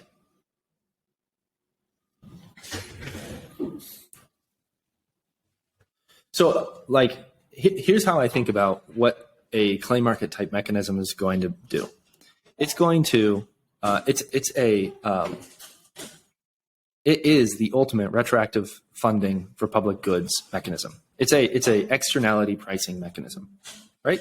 That's its point, is that it builds causal models of the world, and then eventually at the end it has sufficiently accurate causal models that it can say, had it not been for X, Y would not have happened. We wanted Y, and X did what they did because they expected some sort of reward, right?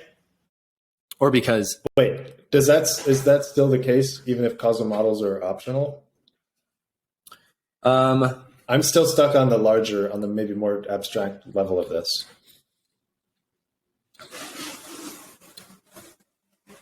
Well, so I believe it's an inference that the market will make. How's that sound? I believe that a sufficiently advanced market will say things like, people are influenced by incentives. If we provided retroactive funding for public goods, for doing good things, then more public goods would come about.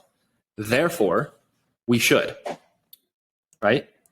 And that these rewards must be, credible. And so that's my claim of what the system will do in the limit. That's what it's doing when it does any sort of inference about precariousness, right? Is it must be evaluating would this have happened had it not been for? Now, that's me invoking my causal model frame. Maybe there's another frame that is useful. But what it means is that for entities like Ideamarket, when Ideamarket plays a role in enabling something like a claim market retroactively can say, oh, that was beneficial. Had it not been for that, we would not have been able to do X, Y, or Z, and can retroactively allocate, right? So that might be the interesting thing to play with, is like, in what ways could we use the structures that y'all already have to prototype the kinds of mechanisms that we would ultimately want to build. Yeah, I think it sounds like fun. I love the idea of kind of subsuming all this epistemic work optionally underneath the currency that is stronger as disagreement goes down in a certain way. Yeah, can't always. That's not always good. But you know what I mean. Well, it's weaker. Your currency is weaker in context where you disagree more. Yeah. Yeah. Cool. Yeah, I love it. I want to play with it. Thanks so much for talking extra long about it. And it's been super fun. Yeah. Yeah, that was a blast. Let's find a way to collaborate. Yeah, let's do it. We'll talk. You can join Ideamarket's Discord. I'm sure we'll come up with lots of fun stuff. Thanks so much, Connor, for hanging out with us. And cool. We'll continue to talk. Thanks, Mike. I'll talk to you. Yeah, you got it. See you later. Oh, were you going to say something? Well, I was going to have you plug anything that you want to plug, but I can also get that from you offline and just put it in the notes. Oh, yeah. Just feel free to just my Twitter, and then probably it'd be worth throwing in the Claim Market Prototype webpage. Awesome. Thanks so much, man. We'll be in touch. Yeah, for sure. Talk to you. Bye.